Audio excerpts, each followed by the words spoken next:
11:49 p.m. While booking tickets to fly my two kids to Chicago to surprise my wife, a message pops up. Tonight was unforgettable. Let's repeat tomorrow. Then, sorry, sent to Amanda by mistake. I sit bolt upright. My chest drops. 18 years of marriage, and suddenly I'm the wrong person. I'm Jack Bennett, 48. I've just reserved a room near Melissa at the Waldorf Astoria. Ethan plays it cool. Chloe asks if mom will cry from the surprise. I type, okay. Delete. Type again. Delete. In my head, 2 words. Wrong person. Who is Amanda? A colleague? A client? Or someone with a renamed contact? I check the time. The flight is still doable. Reason says wait. The heart says go. The father in me whispers, protect the kids first, then find the truth. I don't want an outburst. I want light. And if the truth sits behind door 1214, I'll stand there, knock, and keep my voice level. For my children. If this were your home, what would you do? Tell me in the comments. Follow my stories to hear the rest. Monday morning, Austin. The sun hit the kitchen tile, coffee hissed, lunchboxes snapped shut. I'm Jack Bennett, 48, run a tech solutions company off Mopac. 2 kids at the island, Ethan with 1 earbud in, Chloe counting blueberries into her cereal like it's science. Melissa rolled her suitcase to the door, blazer sharp, eyes tired but bright. A kiss for me, a squeeze for Chloe, a one-armed hug for Ethan he pretended not to want. I'll call every night, she said. Text me the soccer schedule and remind Ethan about his lab. I said, we've got it. Go nail the deck. Door closed, tires faded, the house exhaled. Everything ordinary, predictable. The choreography you learn by heart. Alarms, backpacks, highway merge, Slack pings, dinner, dishes, lights out. The comfort of a routine that holds you without asking questions. I trusted that rhythm. The shared calendar entries, the ring on her hand. 18 years of muscle memory telling me our life was solid, squared away. And yet tonight, a stray message cracked the surface. Just a few words, enough to turn familiarity into static. Enough to make me stop, listen harder, and wonder what I'd missed while the music of our days kept playing. Breakfast, next morning. Chloe pokes her spoon at the cereal and says, Mom didn't call. I slide my phone across the island. She texted, running late, didn't want to wake you. Chloe reads, nods, goes back to counting blueberries. Ethan looks up, just a flick of the eyes, then drops them to his phone. She's probably just busy. His voice is flat, practiced. 15 going on 40. I give them the smile dads give, the one that says everything's fine. Inside, the room tilts a degree colder. Not dramatic, just enough to notice. I tap open the thread with Melissa. A few clipped lines stare back. Long day. Client dinner. Early start. No goofy story about a seatmate. No snark about the hotel gym. No little snapshots that make distance feel smaller. Punctuation neat. Emotion missing. Coffee hisses. The dog thumps its tail under the table. The house does what houses do. Keep moving. I pack lunches, sign the permission slip, remind Ethan about his lab, tie Chloe's laces when the knot won't catch. Mom will call tonight, I say, phone face down now. We'll tell her about soccer. They nod. Routine resumes. But the chill doesn't leave. It just finds a chair and sits. Late afternoon, I call. The line picks up into a wash of noise. Glassware, laughter, that low hum you only get in a crowded bar. Team dinner, Melissa says, upbeat, a little distracted. Clients in town.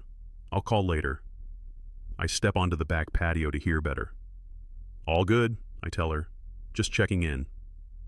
We trade 2 more sentences, safe, tidy, and she's gone. I stand there a beat, phone warm in my hand. Don't make this bigger than it is. I coach myself. Trust is the foundation. You don't pull up the floorboards every time you hear a creak. And yet the words from last night roll back like surf. Tonight was unforgettable. Let's repeat tomorrow. Unforgettable. Repeat. Sent to Amanda by mistake. I scroll my mind for an Amanda. Work events, holiday parties, names from her team calls. Nothing. No Amanda. Not once in 18 years. I set a quiet reminder on my phone. Call again after the kids are down. Keep it simple. Ask normal questions. Listen more than talk. Give her the benefit of the doubt. Inside, the house is steady, ordinary. But under my ribs, something keeps tapping, like a loose hinge you can't unhear. The idea clicks on the drive home, somewhere between the frontage road and the on-ramp. A surprise trip to Chicago. No long debate. Just do it. Spring break is here. The kids are free. I miss my wife. I miss the version of us that didn't second-guess a text. I keep my eyes on traffic and let the plan assemble itself in clean, simple steps. Fly out Friday night. Keep it light for the kids. Make it an adventure. No heads up to Melissa. No text that telegraphs anything. Sometimes the truth only shows up when people don't have time to rehearse. By the time I hit our exit, the math is done. Austin to O'Hare. Evening flight. We land late, sleep, then find her in the morning. I park, jog inside, open the laptop on the kitchen counter like it's any other errand. Dates, times, seats, click, confirm. Boarding passes slide into my inbox with that crisp, harmless chime. I glance at the family calendar. Soccer can wait, the lab can shift. This is bigger. I close the lid, breathe once, feel the room steady. If I'm wrong, we get a weekend in Chicago. If I'm right, I get the truth. Either way, we go. I tell the kids after dinner, casual, like suggesting tacos. How about a quick trip? Chloe explodes off the couch. Statue of Liberty? Broadway? She stops mid-bounce, squints, laughs at herself. Wait, wrong city. Chicago, Navy Pier. She spins in her socks, already making a list in the air. Ethan leans back, arms crossed, working hard at cool. His eyes give him away. Bright, alert, a yes he won't say out loud. Pack light, I say. Layers. It'll be windy. He shrugs, but the corner of his mouth betrays him. Chloe claps once and dashes for her backpack like the plane leaves in 10 minutes. I keep my text to Melissa clean and harmless. How's Chicago treating you? A bubble pauses, then her reply lands. Busy, exhausted. Presentation went well, but still putting out fires. Miss you guys. Can't wait to get home. No emojis, no story. Tight, careful sentences. Almost there, I tell the room, like anyone asked. I open my laptop, pull up the reservation portal, and book the Waldorf Astoria Chicago.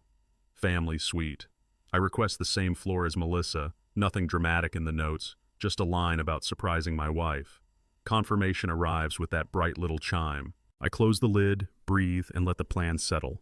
We fly in, we sleep, we knock on 12:14. Then we find out. Late. The house finally settles. Dishwasher hum. AC clicks. I'm at the counter, double-checking flights when the screen flares. Tonight was unforgettable. Let's repeat tomorrow. I stop breathing. A second bubble chases it. Sorry, wrong person. Sent to Amanda about the client dinner. Amanda. I scan my memory like a spreadsheet. Holidays, off-sites, names from her Zoom tiles. Nothing. In 18 years, Melissa has never said Amanda once. Not at breakfast, not on a drive, not in passing. I set the phone down, then pick it up again. Reread both lines. Unforgettable. Repeat. Then the tidy correction, pinned on a woman I can't place. My chest goes tight, then hollow. I look toward the hallway where the kids sleep, small and soft in their rooms, still believing the world is mostly good. I could text back, demand context, start a fight I can't unstart. I don't. I let the messages sit in their blue bubbles and say exactly what they say. We're still going. Flights are booked. Hotels set. Plans hold. Truth doesn't mind daylight. Lies hate it. Tomorrow night, Austin to O'Hare. The next morning, a quiet hall in the Waldorf. Door 1214. I'll knock. I'll keep my voice even. And I'll look my wife in the eye. Friday morning, Jim leans in my doorway with his travel mug. You good? I tell him I'm taking the kids on a quick surprise trip. Light voice, steady face. He nods, then squints like he's searching a file in his head. Weird coincidence. Last week I saw Melissa at Westlake Grill. She was with a guy. Looked intense. He says it casually. No agenda. already regretting it. My stomach knots like a fist. I keep my tone neutral. Probably a client. I add a half smile I don't feel. Jim buys it, or decides to. Sure, enjoy the break. He taps the door frame twice and moves on. I turn to my screen and start clearing the chessboard. Reschedule the vendor call, hand off approvals, set an out of office that says nothing and everything. Send Jim a tidy list. What's urgent, what can wait, who to ping if something catches fire. Close tabs, close one more. For a second I just stand there, palms on the desk, breathing. In my head I can see it already. The Waldorf lobby, those deep chairs that swallow sound, a couch where people pretend not to notice each other. I picture myself sitting there with my kids beside me, waiting for the elevator bell, listening for footsteps I've heard my whole adult life. AUS, early evening. Our flight slips 2 hours to the right just like that. The gate agents apologize into the mic. The crowd settles into the kind of sigh you only hear at airports. Chloe does slow laps past neighboring gates, narrating snacks and shoes and tiny dogs and carriers. Ethan pulls his hood up, slides on his headphones, disappears behind a screen. "Why aren't we telling Mom we're coming?" Chloe asks when she loops back. "Because sometimes the truth needs to show up unannounced," I say. "That's how you see it clearly." She thinks about that, then wanders off again, counting moving walkways like rungs on a ladder. I stare at the departures board, watch our new time flicker into place, swallow against a throat that suddenly feels dry. I try on a smile for the kids. It mostly fits. Inside, it's a mix I can't quite drink, half excitement, half dread. An adventure for them. A question for me. 2 hours to sit in it. We share a pretzel. I refill water bottles. Ethan nods thanks without removing the headphones. Chloe leans on my shoulder and hums something off-key. The gate lights shift from red to green. When they call us, we'll stand, file down the jet bridge, and let the night carry us toward whatever waits behind 1214. O'Hare, late. We taxi forever, then spill into the cold, grab a cab, and watch Chicago slide by in sheets of light. River North throws neon on the windshield. The driver weaves past late diners and last call laughter. Will Mom cry? Chloe presses her face to the glass, breath fogging a circle. Maybe, I say, keeping it easy. Let's check in first. Ethan tracks the streets on his phone like a navigator who doesn't want to look eager. I feel the plane hours settle into my shoulders, tired, wired, steady enough. We turn onto Walton and the Waldorf Astoria rises into view, elegant and quiet like it knows how to keep a secret. The doorman opens the car door with a practiced smile. Warm air spills out, perfumed with something expensive and unnamed. Chloe's eyes go wide at the chandelier. Ethan pockets his hands and pretends it's just another lobby. I handle the bags, guide us across marble that swallows footsteps. My heart ticks a little faster, but my voice stays level. Sweet first, I tell them. Brush teeth, splash water, then we'll figure out the best way to surprise Mom. We step to the front desk. The key to whatever comes next is waiting behind someone's practiced smile. The front desk is quiet, polished. The agent's name tag reads Michael. He gives us the kind of smile hotels teach, glances at his screen, then back at me. Welcome, Mr. Bennett. Yes, Melissa Bennett is with us. Room 1214. His voice dips a notch, professional but careful. She currently has Do Not Disturb enabled. I nod once like that's exactly what I expected. We have a reservation as well, the family suite you confirmed. He types, the keyboard barely whispering. I've placed you in 1220 just down the hall. He slides 2 key packets across the marble. Would you like help with your luggage? We're good, thanks. My hand is steady on the envelopes, even if my pulse isn't. Chloe stares at the chandelier like it's a galaxy. Ethan scans the lobby, clocking exits, pretending none of this matters. Michael adds, still soft. If you need anything at all, dial 0.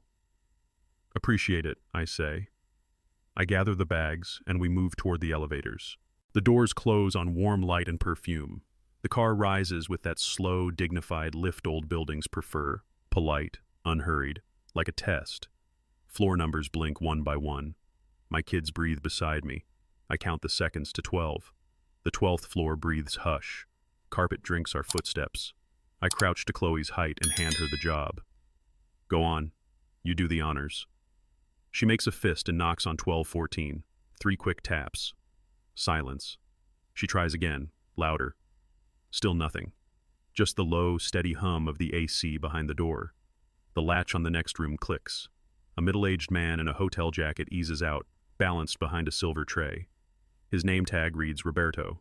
He gives us a courteous nod, then follows my eyes to the number on Melissa's door. "Everything okay?" he asks. "We're surprising my wife," I say, keeping my voice even. Front desk shows she's in. Roberto glances at his ticket, then back to us, weighing discretion against politeness. "I was just at 1214 about 20 minutes ago," he says. "Champagne and dinner, for 2. My ribs cinch like a belt pulled a notch too tight. Heat leaves my face. The hallway tilts a degree. Beside me, Chloe whispers, almost hopeful, "Is Mom having a meeting in her room?" "Maybe," I say, the word careful, non-committal. I tap my phone once, steady my breath, and angle my ear toward the hush behind the door, listening for any sign of the life I thought I knew. I call. The ringtone spills out from behind 1214, thin and muffled, as if the door itself is swallowing it. 1, 2, 3. It cuts off mid-ring. A second later, my screen lights. "In an important meeting. Call you back later." I stare at the words until they blur, then let my breath out slow. I turn to the kids. "Okay," I say, keeping my voice flat and ordinary. "Change of plan." I hold out my hand to Ethan. "Room key." He slides a 1220 key card into my palm without a word. His jaw sets. His eyes search my face for something I'm not going to say here in this hallway. "Take your sister back," I tell him. "Brush teeth. I'll be right behind you." Chloe peeks up at me, uncertainty pooling in her eyes. I touch her shoulder, a small nod that's supposed to mean everything is fine. "Go with your brother, kiddo." Ethan threads his fingers through hers and steers her down the carpet, not looking back. Their footsteps fade into the soft hush of the floor. I turn back to 1214, phone in my pocket, keycard warm in my hand, and let the silence settle until it says what the text wouldn't. I hit call again and let it roll to voicemail. "Melissa, it's me. I'm outside your room. The kids and I came to surprise you for the weekend. Please open the door." I hang up and stand still, ear tilted to the seam where wood meets frame. At first, nothing. Then the sounds you only notice when you're straining, hushed voices, the quick slide of hangers, a closet door bumping shut, something glass set gently on a table. My pulse finds a metronome in my throat. I smooth my palm over the keycard once, twice, decide not to use it. The latch clicks. The door opens an inch, then 2. Melissa peeks out, hair tousled, cheeks flushed, the hotel robe cinched tight like armor. Her eyes jump past my shoulder down the hall, searching for shapes that aren't there. "Jack." The word is half surprise, half alarm. "What are you doing here?" I hold her gaze and keep my voice level. Surprise. She shifts, blocking the gap with her body, angling the door so I can't see inside. Perfume and champagne drift into the hallway. Somewhere behind her, a whisper scrapes the air and stops. We stand in that narrow strip of light, married 18 years and suddenly strangers with a door between us. She keeps her body in the gap like a doorstop. "It's not a good time," she says, voice clipped. "I'm working with Grant on the projections. We're in the middle of something." I watch her face the way you watch a dashboard. The micro flinch at his name, the tiny crease by her left eye that shows up when she isn't telling me everything, the hand that drifts to her collarbone and stays there like it needs cover. 18 years and I know the dials. "Then let me step in and say hello," I answer, gentle, like this is ordinary. I start to move and she tightens the robe, slides another inch into the doorway, shaking her head. "Don't." It lands fast, almost a whisper, almost a plea. Perfume and chilled wine breathe past her. Somewhere inside, something brushes fabric and goes still. I hold her eyes and drop my voice until it's just for us. "The kids are 10 steps away, Melissa. They came to surprise you. 5 minutes. That's all I'm asking." She swallows, glances down the hall toward 1220, then back at me. The mask slips a fraction. The tells stack up. I don't push the door. I don't raise my tone. I just let the silence count to 5 and wait for her to choose. She closes the door. The latch finds its seat with a soft click, and I'm left alone with the thick carpet and the steady breath of the AC. For a hot second, the anger surges. Fast, bright, useful if I wanted a scene. I don't. I let it crest and pass. Fists unclench. Jaw loosens. Count 4 in, 4 out. I don't need a blow-up. I need the truth. The keycard is warm in my palm. I slide it back into my pocket and turn toward the elevator, the hall lights dimming every few feet like a runway. 10 steps later, I'm at 1220. Inside, Chloe has collapsed sideways across the duvet, shoes still on, mouth open in a small O. Ethan sits on the edge of the other bed, pretending to scroll, shoulders squared like armor. He looks up once, reads my face the way only a 15-year-old can, and sets the phone down. "Mom's coming over," I say, keeping my voice level. 5 minutes. He gives a short nod, no drama, no questions, then pulls a blanket over his sister's legs. I take the chair by the window, feel the city hum through the glass, and watch the hallway in my head until the 5 minutes are up. Melissa knocks once and steps in like none of the last 10 minutes happened. Sleek black pants, blue silk blouse, hair smooth, makeup reset, the robe and flush erased as if by a stylist just off screen. She lifts her arms and Chloe launches into them, all legs and momentum. "What a surprise," Melissa says, voice pitched too bright, too delighted. She kisses Chloe's hair, keeps talking, safe talk, busy talk. Long day with the team, back-to-back meetings. The client's a handful. She sprinkles in harmless details, hotel coffee, a funny elevator moment, someone from marketing who tells great jokes, stories that sound like stories but don't touch anything sharp. Ethan doesn't move. He hangs back near the bedroom doorway, hands in pockets, measuring. His eyes track every beat the way a ref tracks a play, where she looks, how fast she blinks, what she leaves out. He takes the hug she offers, brief and stiff, then steps aside. I watch from the small table by the window, outside the glass of my own life. The scene is framed perfectly. A smiling mother, an eager daughter, a guarded son. Melissa's laughter lands on the furniture and goes flat. I can hear it. I can't feel it. Chloe fades fast, face pressed to the pillow, breaths evening out. Ethan retreats to the bedroom with his headphones, door half shut, eyes still watchful. Melissa and I take opposite chairs at the small table. The city glows behind her like a stage set. For a moment, we just sit in the hum. I cast the line. 9 a.m. tomorrow, breakfast downstairs. I invited your team. Color leaves her face in a clean sweep. She sets her glass down too carefully. "Don't," she says. "They're slammed. It's a weekend. They won't come." I hold the eye contact, easy, unblinking. "Your assistant said they were glad to. Said Grant was especially looking forward to meeting the kids." A beat. Then 2. The tiniest tremor in her mouth. "Jack, that's unnecessary." "It's pancakes and coffee," I say. Names to faces. 10 minutes. Her hands knot and unknot in her lap. "Please cancel it." I shake my head once. Slow. Final. Invites are out. Silence stretches between us like wire. The AC clicks. Somewhere down the hall, a door closes, soft and polite. Melissa looks past me toward the bedroom where our children sleep. When she looks back, the mask is steadier, but her eyes aren't. Her hand shakes as she sets the glass down.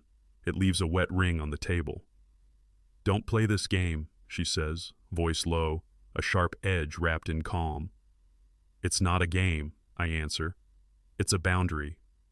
We hold the stare a beat too long. In the bedroom, Chloe turns over and sighs. Ethan's headphones leak a whisper of bass. Melissa looks that way and blinks hard, as if the sight of our kids might rewrite the next line. "I need to get back to 12:14, she says, reaching for her phone. "Prep the deck, clean up numbers, early call." Her tone is brisk, almost professional, like we're colleagues sorting a calendar. I don't move. 9 a.m., I say. Downstairs. She stands, smoothing fabric that doesn't need smoothing. "Please cancel it." I shake my head once. 9. Don't be late. For a moment, she seems to weigh something. Fight, flee, confess. Then she chooses motion. Purse, keycard, a practiced smile that doesn't reach her eyes.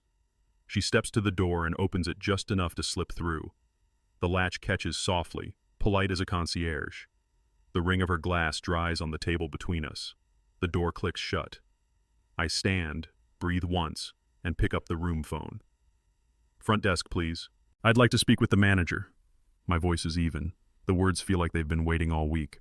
20 minutes later, I'm in Richard's office. Calm lighting, framed black and white photos of the hotel, everything orderly enough to slow a pulse. He's mid-50s, composed, the kind of hospitality professional who can balance empathy and policy in the same sentence. "I'm not asking for anything inappropriate," I say, hands flat on my knees. "No access to private spaces, no crossing lines. I just want to confirm what I already suspect, using footage from public areas, lobby, elevators, bar." He listens, not interrupting, then nods once. "We respect guest privacy," he says, "and we also recognize delicate family matters." His tone never changes. "Public areas are covered by security cameras." "That's all I'm asking." My voice is steady. I'm surprised it is. Richard turns to the console, taps a few keys, and brings a grid of thumbnails to life. Timestamps, angles I know by feel. The front door sweep, the lobby columns, the bar's polished brass, the elevator landing. The room goes quiet except for the soft whir of the system spinning up. "Let's start with Sunday evening," he says. Richard scrubs to Sunday. Clip 1 fills the monitor. Melissa steps through the revolving door beside a tall, dark-haired man, Grant. The camera's angle is indifferent, almost kind.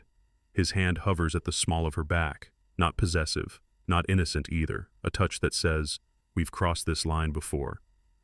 They pause under the chandelier, laugh at something I can't hear, then drift toward the elevators like any two travelers ending a long day. He jumps to Tuesday, close to midnight. Clip 2. The lobby is empty except for a night porter and those marble columns that make whispers sound important. Melissa and Grant spill out of an elevator. They walk, stop, turn. He leans in. She meets him there. It's not a quick, startled kiss. It's practiced, familiar. The kind you don't have to think about anymore. Another timestamp.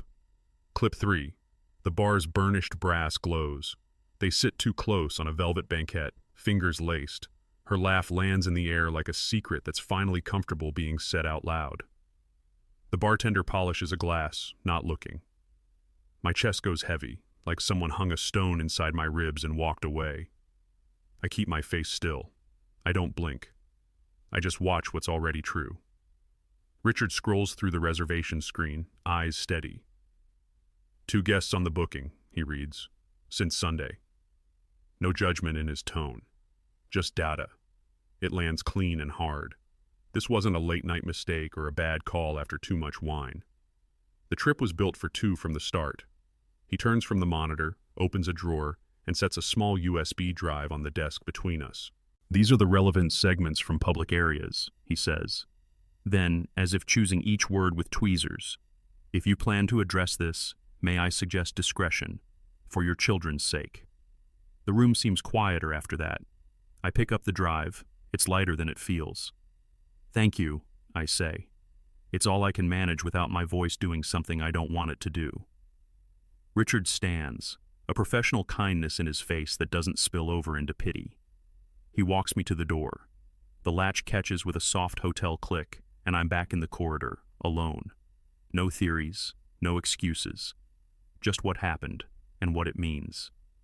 I slip the USB into my pocket and stand there a second longer, letting the truth have its full weight. The suite is dim, city light leaking through the curtains in neat little squares.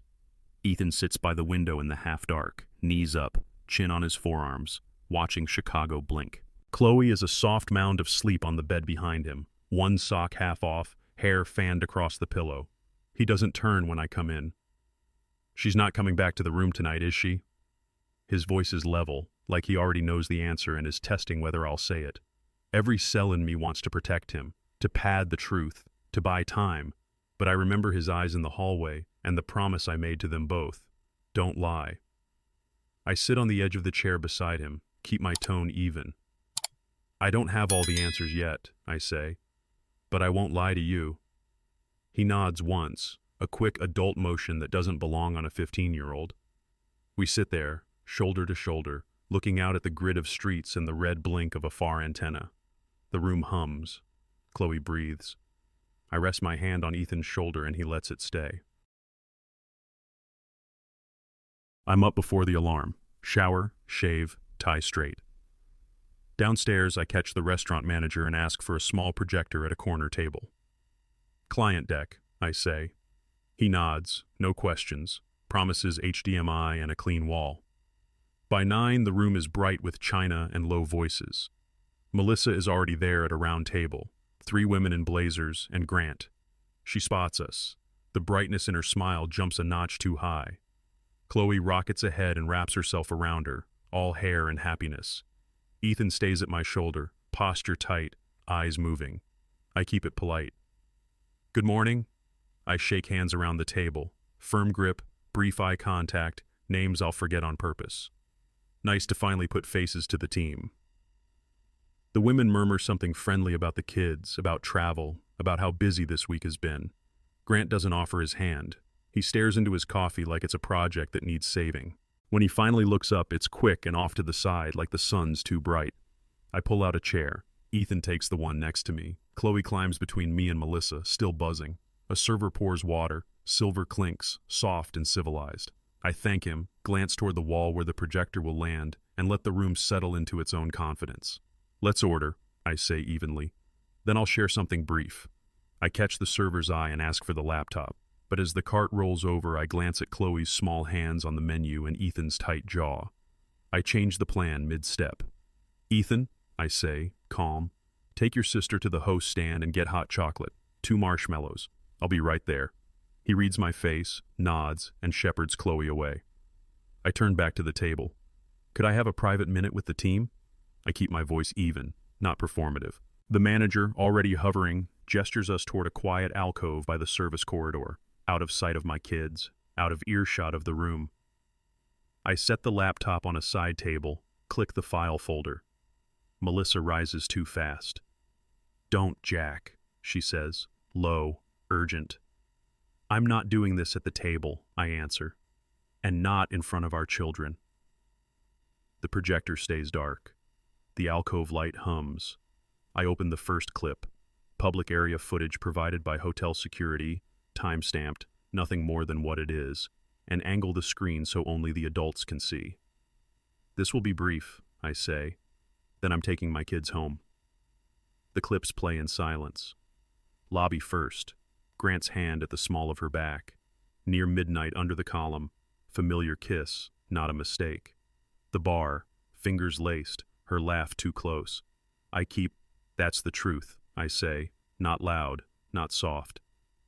One of the women steadies a hand on the chair back, eyes wide with the relief of facts. Melissa's face works through 6 expressions and finds none that fit.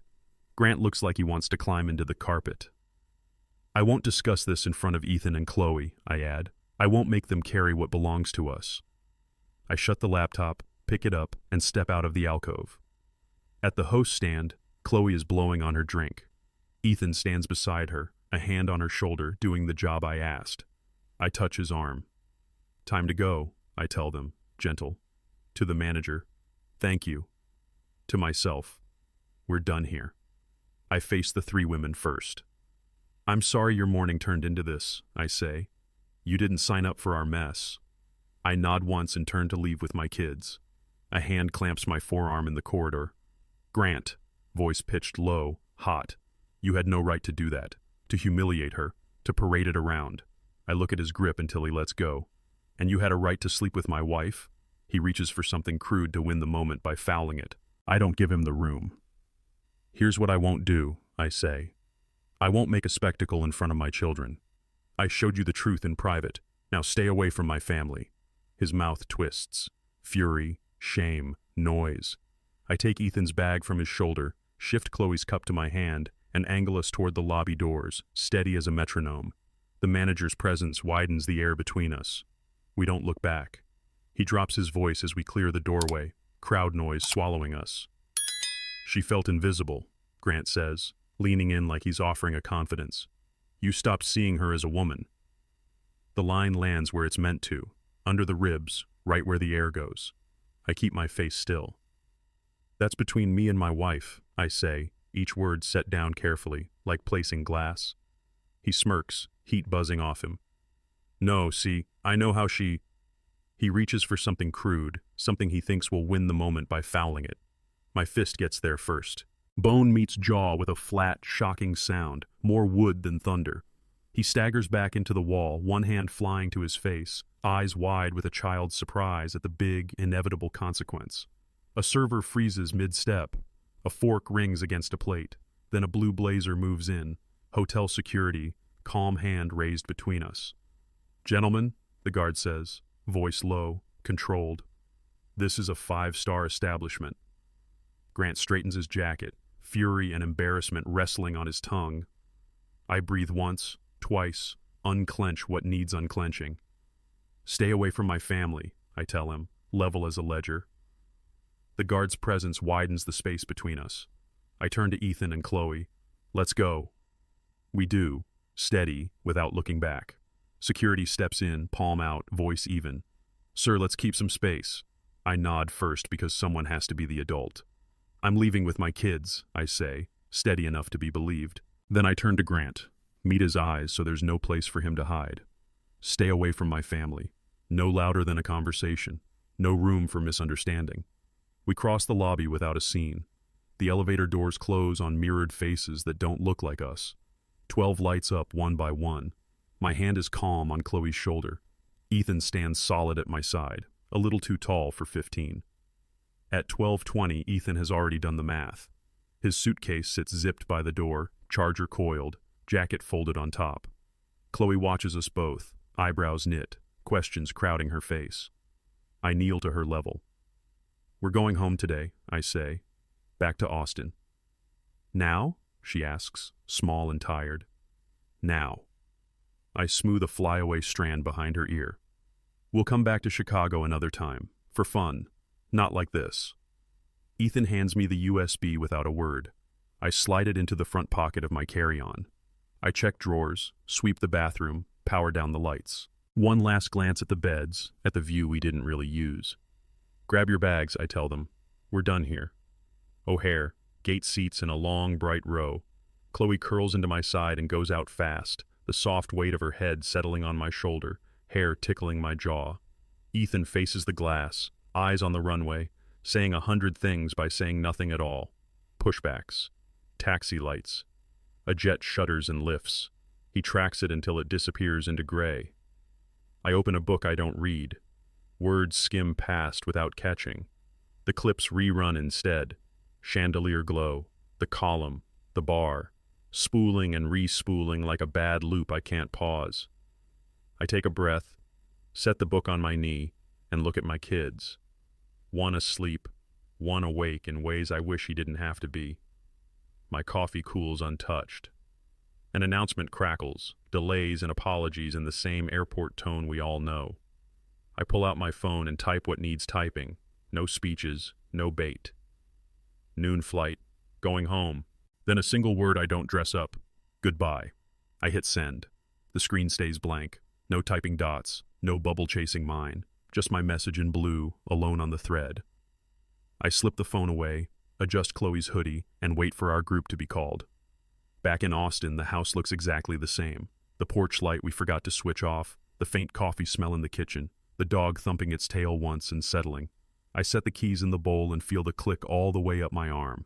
Same walls, different man. Ethan heads straight to his room, a quiet night tossed over his shoulder before the soft click of the door. Chloe stays glued to my hand, smaller than she was yesterday. Mom's home Tuesday, right? She whispers. That's what she said, I answer, steady as I can make it. I tuck her in, smooth the sheet, pull the quilt to her chin. I set a glass of water on the nightstand, plug in the nightlight, find her favorite stuffed fox under the pillow. We're home. We're safe. Tomorrow we'll figure out soccer and homework and what's for dinner. You don't have to carry any of this. That's my job. She nods, eyes glossy but brave. Night, Dad. Night, kiddo. I kiss her hair and ease the door almost shut. In the hallway, the house makes its familiar sounds. AC hum, a pipe tick, the dog sighing. I stand there a moment holding the quiet, letting the new shape of our life settle around us. I call a family lawyer in Austin first thing. Her voice is calm, practiced. We walk through basics. You're Texas-based, correct? Then we file here. There's a mandatory cooling-off period, 60 days. Realistically, depending on docket and how negotiations go, think 60 to 90. I breathe that in, a number I can work with. And adultery? I ask. It can matter for property and leverage, she says, but it does not automatically decide custody.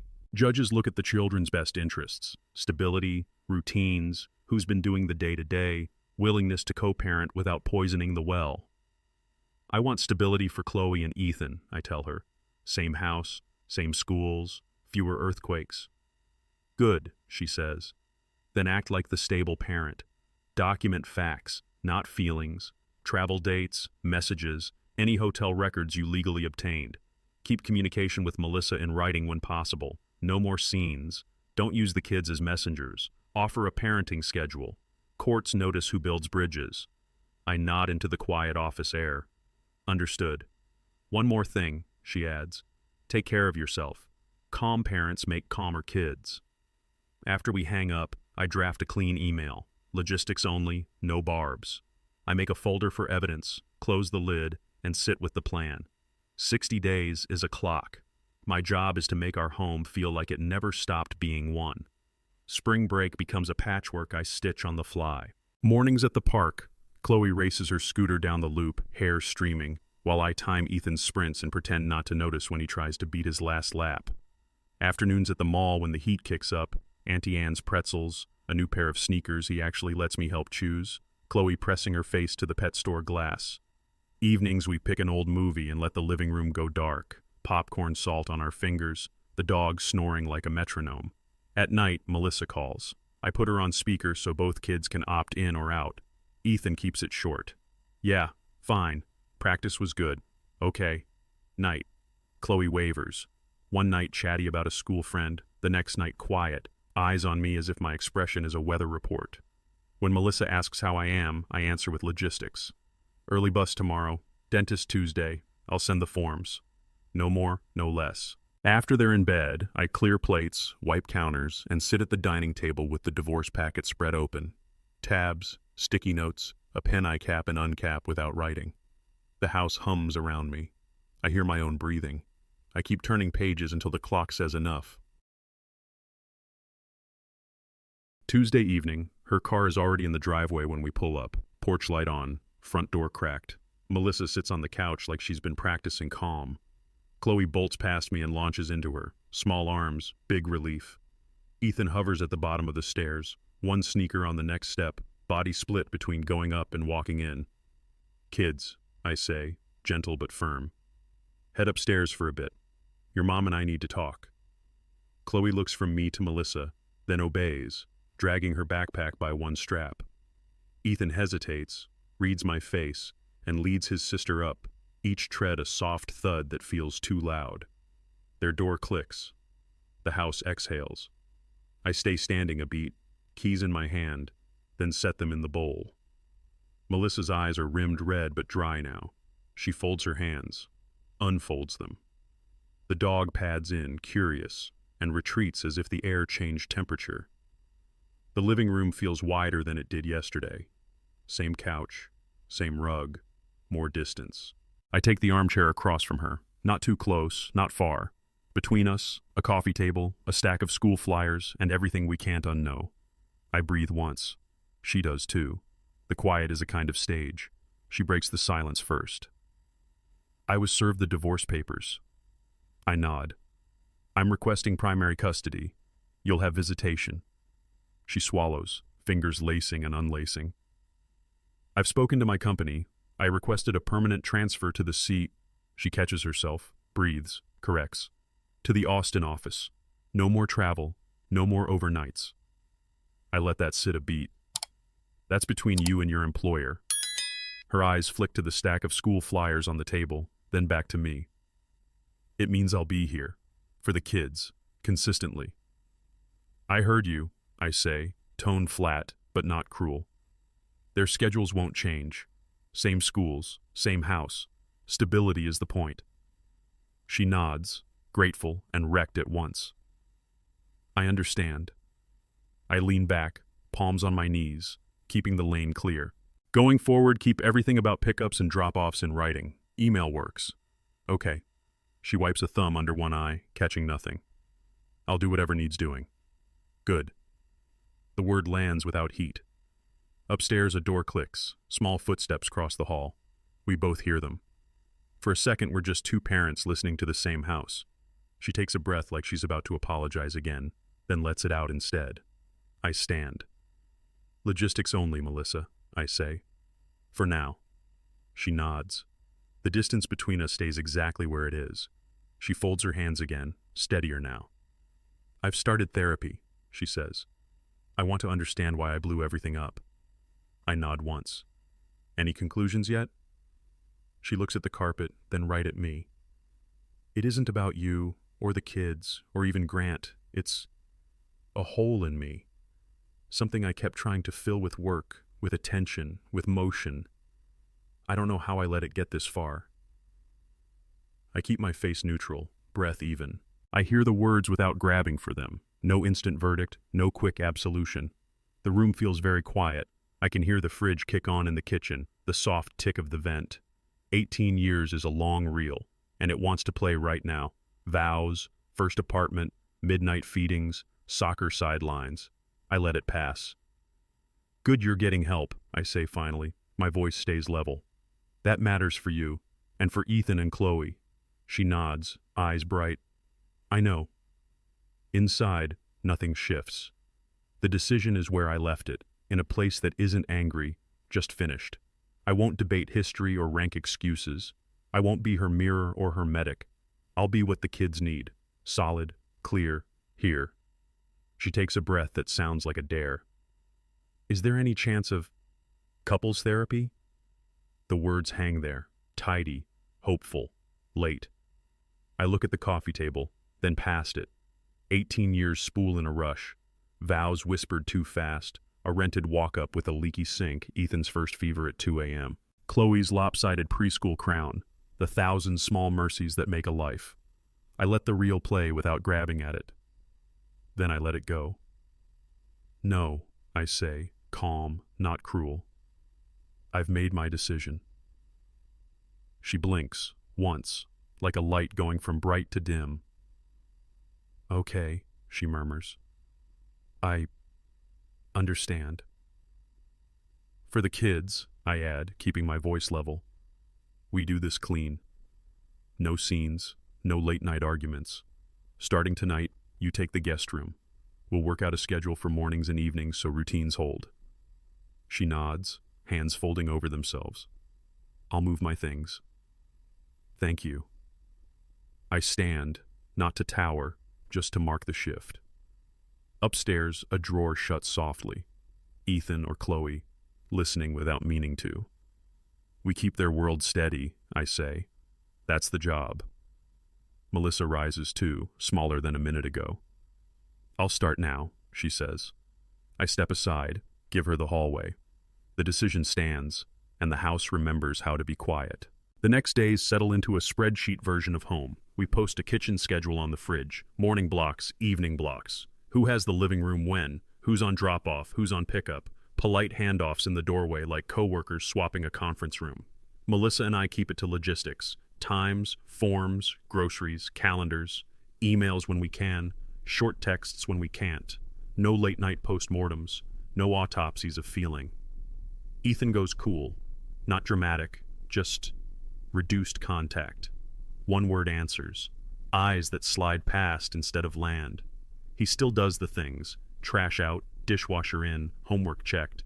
But he keeps his distance like it's part of the assignment. Chloe is careful. She watches every face before she speaks. Tiptoes a little. Still leans into her mom's hug on pickup. Still slips her small hand into mine on the walk to the car. The house sounds the same if you don't listen too hard. Shoes thump down the stairs. A pencil scrapes across math. The dog follows sun patches from room to room. Laughter pops up in small bursts and fades fast. Underneath, there's a hairline crack running the length of the day, a quiet seam you feel when you step on it. We step lighter. We keep moving. We do the next right thing, then the next, and let that be the way the new version of our family holds. Midweek, word reaches me. Grant Whitaker is out.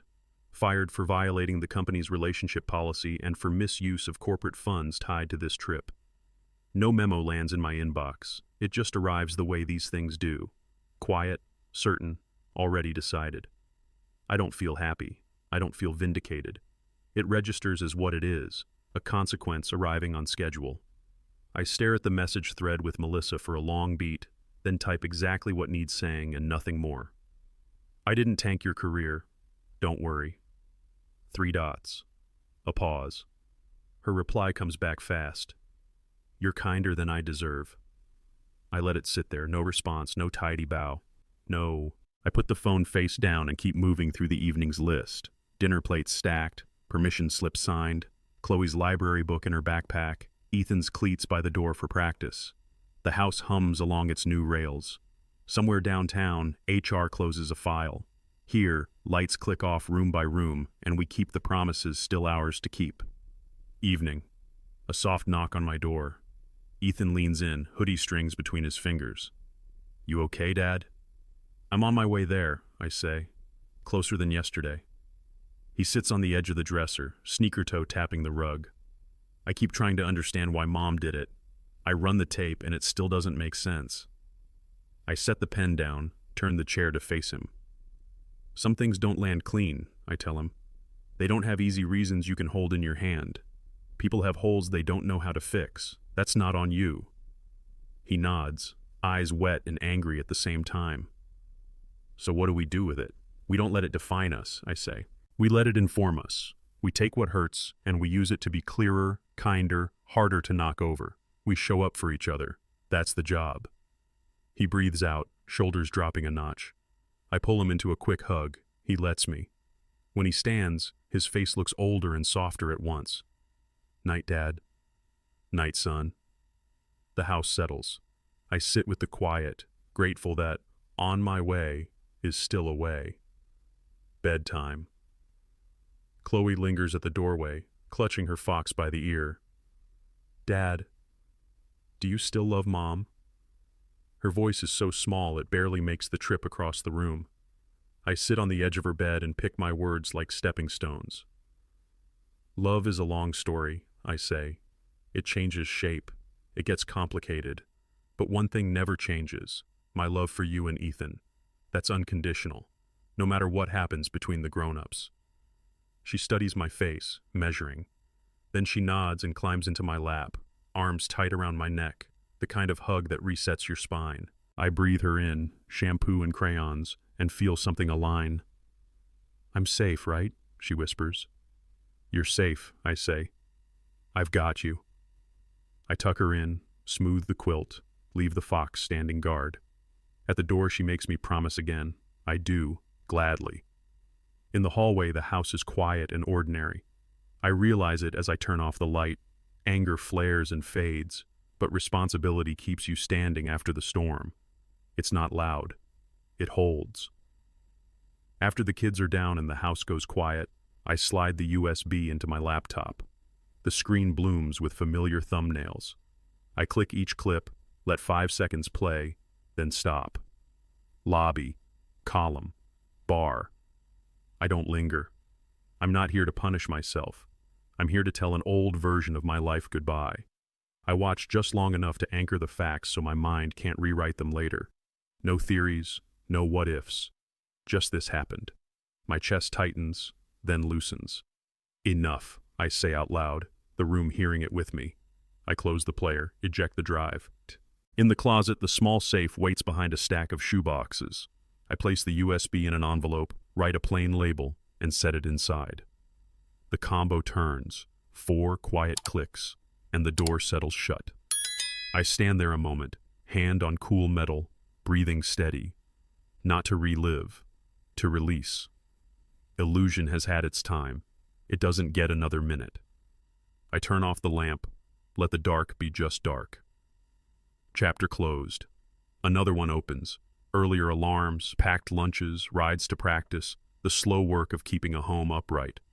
Tomorrow, we keep going. Weekend. The family photos stay on the shelf. I don't box them up. I don't smash them. They just sit there. Chloe gap-toothed at the zoo, Ethan in a grass-stained jersey, Melissa and me on a beach years before the kids, proof that time holds more than one truth at once. Life keeps its appointments, school emails, soccer practice, a science project that sneaks up on us like they always do. I print the rubric, add glue sticks to the list, block out Saturday morning for the build. In the driveway, I show Ethan how to change a tire. We crack the lugs while it's still on the ground, find the jack point, lift slow, steady. He does most of it. I just narrate the order and hand him the wrench. When the wheel thunks into place, he grins despite himself. We torque the star pattern and high-five with greasy hands. Inside, Chloe sits on the bottom stair with sneakers untied. Show me the easy way again. We make bunny ears, looping through, tug tight. She tries, misses, tries again, gets it. The knot holds. She beams like she built a bridge. Small rituals. That's how you stitch the day back together. One ordinary knot at a time. We sit at the kitchen table like project managers and write the ground rules down. Rule 1. We don't argue in front of the kids. If voices rise, we pause and table it. Rule 2. No blame, no rewinding the tape. We stick to logistics and the week in front of us. Pickups and drop-offs get a clean schedule. Who has mornings, who owns afternoons, which practice is whose. We post it on the fridge and mirror it on the calendar so there are no "I thought you had it" moments. Communication gets a tune-up too. Email for plans and changes, a quick summary after handoffs, no midnight texts that yank the house awake.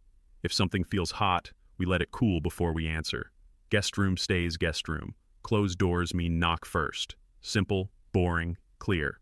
It doesn't fix everything, but the temperature drops. The phone buzzes and nobody flinches. Evenings land in their lanes. Homework, dinner, showers, lights out. Chloe relaxes an inch. Ethan answers a question without looking for exits. The dog sprawls on the rug like it remembers how to sleep. Boundaries aren't punishment, they're scaffolding. You build them, you lean on them, and the whole structure steadies, enough for the kids to feel the floor under their feet again. One evening, she stops in my doorway, hands on the frame like she needs it to stand. "Thank you," Melissa says, voice low, "for not ruining me at work." I close my laptop. Public humiliation doesn't make the kids happier, I say. It doesn't make them safer either. She nods, once, as if the sentence lands somewhere she's been avoiding. Her chin trembles. She swallows it back. No speech, no defense, just quiet tears that don't ask me for anything. I hand her a tissue from the box on the desk. She takes it with a small, grateful breath. Behind her, down the hall, I can see Ethan in the doorway to Chloe's room, tall and careful, whisper reading the last page of a picture book she's long outgrown but still reaches for when the day feels big. He turns the light to its lowest notch and tucks the blanket at the corners the way I showed him. Chloe's eyes flutter shut. The house exhales. Melissa follows my glance, wipes her cheek. "He's good with her," she says. "He is," I answer. "They're good with each other." She steps back from the frame. "Good night, Jack." "Good night." I watch her go, look once more at my kid's doorway, and let the quiet hold. Friday, I tell the kids we're catching the sunset at Lady Bird Lake. No big pitch, just grab a hoodie, let's go. We park near the trail and walk until the city thins to water and wind. The light goes honey gold across the surface. Rowers cut clean lines. Dogs pull their people past. Chloe pockets smooth stones and tests each one like a scientist before she flicks it. One skips twice, then 3 times. She whoops and sprints for another. Ethan drops onto the bench beside me, elbows on knees. We sit without filling the space. The week hums down a gear. "You okay yet, Dad?" he asks, eyes on the water. "Getting there," I say. "Closer than last Friday." He nods, accepting that as the only honest answer. Chloe nails a 5-skip and spins, hair in her eyes, grin too big for her face. I clap once, let it echo off the water. A breeze lifts, cool and clean. Somewhere behind us a bike bell rings, a heron unfolds and glides low. We don't talk solutions. We don't need to. We just let the sun slide down the sky like a quiet sigh and agree, without saying it, to come back next week. On the walk back, Grant's line circles like a mosquito you can't swat. She felt invisible. I hate the source, but the words stick. When did I start moving through my life on autopilot, seeing chores, calendars, deliverables, and not the person in front of me? How many times did I nod at Melissa while writing an email? How many times did Ethan talk through a lab plan while I checked scores? How many times did Chloe show me a drawing and I said, "That's great," without asking what the orange swirl was supposed to be? Owning that isn't a plea to rewind. It's a map for forward.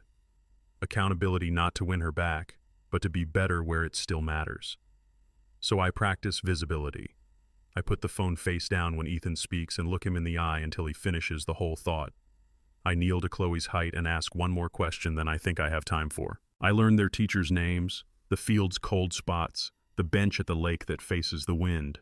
I say their names out loud. I say, "Tell me more." Presence is paid in small attention, daily. I decide to see my children every single day. Melissa texts to take Ethan out for dinner, just the two of them, neutral spot, his pick. He reads it at the counter, thumb hovering, jaw set. "I'm gonna pass," he says, more to the room than to me. I nod. No pep talk, no guilt trip. Trust is a sapling. You don't yank it taller. You give it space, water, time. I reply to her with logistics only. Practice ends at 6. He'll be home by 6:30, and leave the rest alone. Ethan grabs a granola bar, mutters thanks, and disappears to finish homework with his door half open. That's enough for tonight. Chloe comes in hot from the backyard with grass on her knees and a story tumbling out of her. How Ms. Ramirez let them build catapults with popsicle sticks. How hers flung a cotton ball onto the whiteboard and everyone lost it. She laughs, clear, bright, a little too loud, and the kitchen changes temperature. She tries the punchline again just to hear herself giggle. I play along, resetting the rubber band, letting the cotton ball arc, clatter, fall. For a minute, the house sounds like a house again. Plates, running water, the dog's collar, a kid's laugh echoing off tile. Not fixed, not back to normal, just undeniably ours, while the good noise lasts. The lawyer checks in midweek, filings accepted, service complete, timelines intact. "We're on schedule," her email reads. I open the packet she attached and work through it line by line. Dates, case numbers, proposed parenting plan. I don't rush. I don't circle harsh words or look for places to score points. I sign where my name belongs, steady hand, no messages hidden in my signature. We select what matters for the kids: primary residence with me, consistent school, clean exchanges. The house stays with us, not as a trophy, as a home base. Bedrooms where they know which drawer holds socks, a kitchen where the cups don't move, a backyard that smells like cut grass in June. I scan the last page, hit send, and watch the progress bar crawl to done. No victory, no collapse, just the quiet click of a lock sliding into place. The hearing isn't set yet. A date will come, a judge will nod, papers will become orders. Until then, the plan runs. I feel the settle in my chest. Less heat, more weight. Not relief, something sturdier, a kind of calm that can carry groceries in one hand and a science project in the other. That night she stops by the kitchen island, papers in her hand like proof of effort. "I'm going to look for a place near the kids' school," Melissa says. "Walking distance if I can. I want pickups and drop-offs to be easy." I nod. "Good for the kids," I say, and mean it. We go over practicals, leases, move-in dates, where the extra uniforms live, which nights would make homework smoother, how to split the dentist and the dog. It sounds like two people planning a project. Maybe that's the point. She hesitates, then asks it anyway. "Do you ever forgive?" I rest my palms on the counter, feel the cool stone. "Forgiveness isn't a switch," I say. "It's not a button I can press because it's tidy on paper." I hold her eyes, steady. "But acceptance, we can start there. Accept what happened. Accept who we are to each other now. Accept what the kids need from both of us." She absorbs that, a small, tired nod. "I get it." "I'm not promising a feeling on your timeline," I add. "I'm promising to keep the floor under the kids, to be civil, to do the next right thing." Outside, a sprinkler taps the lawn. Upstairs, a drawer slides, then closes. We write down the new schedule side by side, our pens making the same soft sound on the same page. Little by little, Ethan starts giving Melissa more than single-word answers. One evening it's a clipped, Practice was fine. 2 days later, it's, "Coach moved me to right mid. It's better for my lungs." She nods, listens, doesn't press. In the car after pickup, I hear them trade 2 clean sentences about a lab partner and a late bus. No apologies, no post-mortem, just ordinary talk, fragile and real. Chloe stops asking, "When will it be like before?" She swaps it for plans. "Mom, can you come to the science fair?" "Dad, Friday Lake again?" She sets her calendar with stickers and splits them evenly without announcing that's what she's doing. I hug her for a beat longer at bedtime and she lets me. We all learn new choreography. Melissa texts when she's 5 minutes out so the handoff is smooth. I leave the math checklist on the counter. She signs the permission slip on her nights. If we meet in the hall, we say "excuse me" like neighbors and keep moving. No flinch when the doorbell rings. No scan of shadows. The house answers back. Fewer slammed drawers. More normal clatter, forks, shoes, laughter that doesn't die the second it's heard. The floor stops trembling. You can feel it. Not the old normal, but something steady enough to stand on. I'm clearing the garage on a Saturday, making space for the bikes and a folding table Chloe wants for her science fair. Behind a stack of paint cans, I find a beat-up banker's box with a split corner and our old address scrawled in Sharpie. Inside, wedding photos with soft edges, movie ticket stubs glued together by time, a bundle of letters tied with a ribbon I don't remember tying. Melissa's handwriting tilts across the paper, familiar enough to land like a song you haven't heard in years. I sit on the step, dust on my jeans, and let a handful of images breathe. We look young in those pictures, not because of age, but because of unspent weight. I smile, and it hurts a little in the good, honest way. I don't sift further. I don't light anything on fire. I put everything back the way I found it. I tear a strip of painter's tape, write in block letters, "Memories, not yet." The lid drops with a soft cardboard sigh. Some things you don't process on command. You let time hold them for a while, let the heat bleed off, let the edges dull, let the heart grow new muscle. I slide the box onto a high shelf, wash my hands, and go help Chloe test launch a paper rocket. I learned something simple and hard. Revenge is a circle. Responsibility is a road. One keeps you spinning in the same heat. The other takes you forward, even if it's slow. I choose the road, not because I'm noble, because my kids need pavement, not sparks. I text Melissa, clean and neutral. "Friday, I'm taking the kids to the lake after dinner. If you want to swing by, please give a heads up so we can plan." No bait, no barbs, just a plan a family can stand on. She replies, "Thanks for telling me," and that's enough. I put the phone down and feel the house settle around the decision. Civility isn't weakness, it's load-bearing. It lets Ethan trust that pickup will be pickup, not a scene. It lets Chloe skip stones without clock-watching our faces. It keeps me aimed at the next right thing, packing snacks, grabbing hoodies, checking sunset time over Lady Bird Lake. There's a quiet strength in not escalating, in choosing order over spectacle. Fatherhood isn't a speech, it's a series of steady, boring, necessary choices. I lace up my shoes, rinse the thermos, and keep walking the road. Night, the house finally quiet. I open a notebook and write a few lines to myself in block letters so I can't mistake them in the morning. Tomorrow, look your kids in the eye, tell the truth, be the example. I underline each sentence once, each. No essays, no plans to win or prove, just the job in front of me, stated plainly enough that even a tired version of me can follow it. I close the notebook and set it on the dresser where I'll see it before coffee. Phone on Do Not Disturb. Ringer off. I walk the house once, lock, stove, back door, then stand in the hallway and listen to the ordinary sounds I want to keep. A pipe ticking, the dog shifting, Chloe's soft snore through her door, the faint scrape of Ethan turning in bed. Lights out. The mattress takes me like it remembers how. Breath in, breath out. No reels, no courtroom speeches, no what-ifs trying to audition. Just gravity doing its quiet work. I sleep hard for the first time in weeks and dream of water at Lady Bird Lake, smooth as glass, catching the last light, holding it steady long enough to cross. Friday sunset at the lake. Chloe winds up, flicks a flat stone, and we both track it. 1, 2, 3, 4. 5, she shouts, arms up, eyes huge.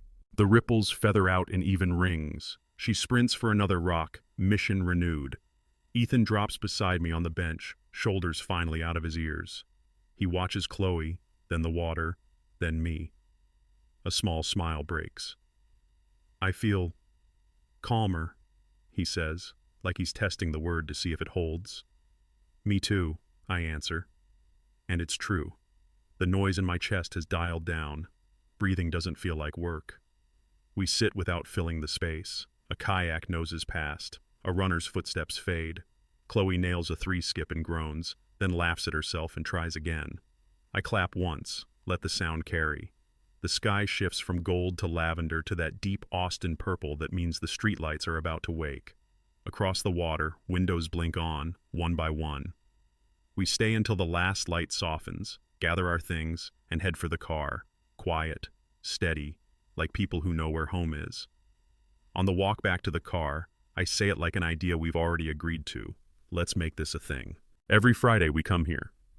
Chloe whoops, hops twice, and spins with her hoodie stretched like wings. Yes!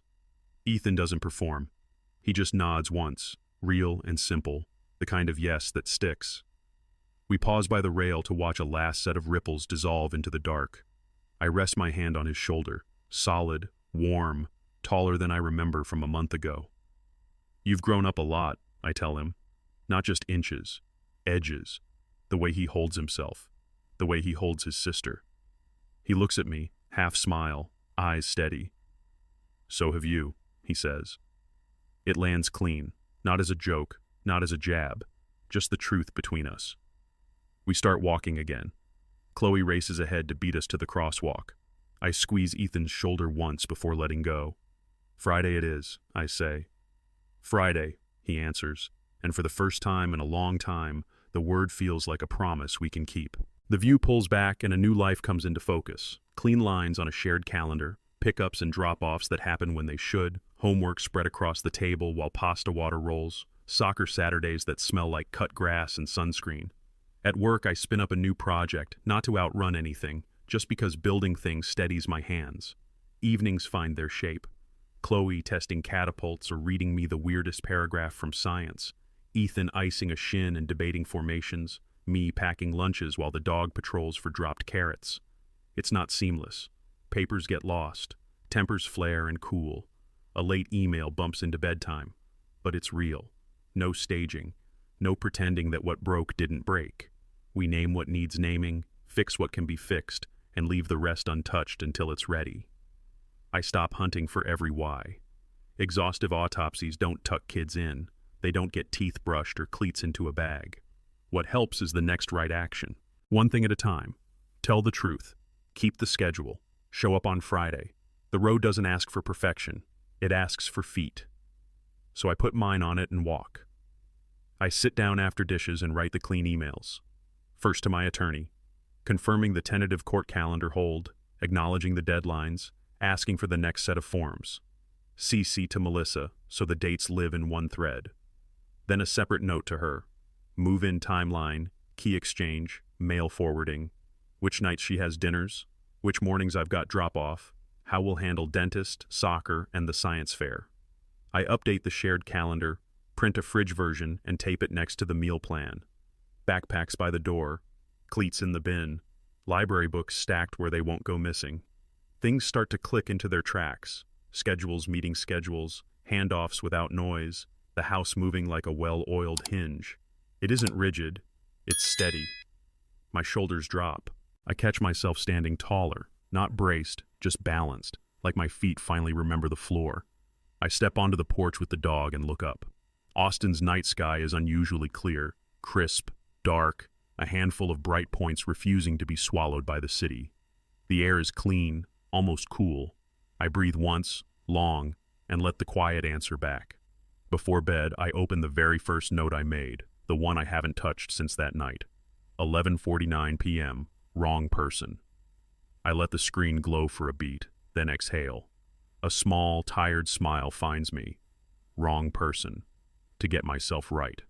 Not triumph, not bitterness, just a sentence that no longer owns the room. I scroll past nothing else and stop there. No need to rewrite history or annotate pain. The facts are enough.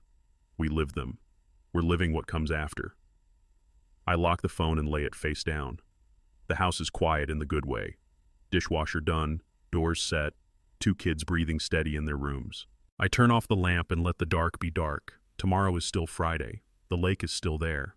Stones will still skip if your hand is kind to them. Ethan will probably roll his eyes and go anyway. Chloe will count out loud and try for 6.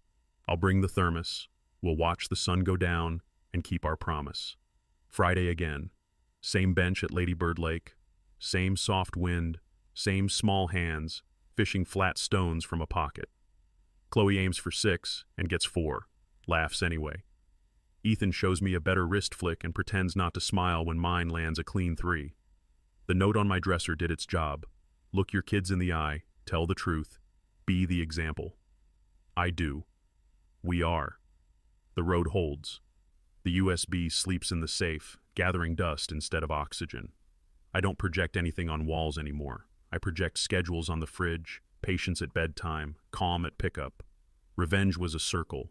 Responsibility is a road. We took the road and it led here. Ordinary, steady, hours. I think of 11:49 p.m. and the words, wrong person. Turns out the point wasn't proving anyone wrong. It was choosing the right people to stand beside. My son, my daughter, the versions of us that keep showing up. The door at 12:14 closed. A different one opened. One that faces west and reminds us to be on time for sunsets.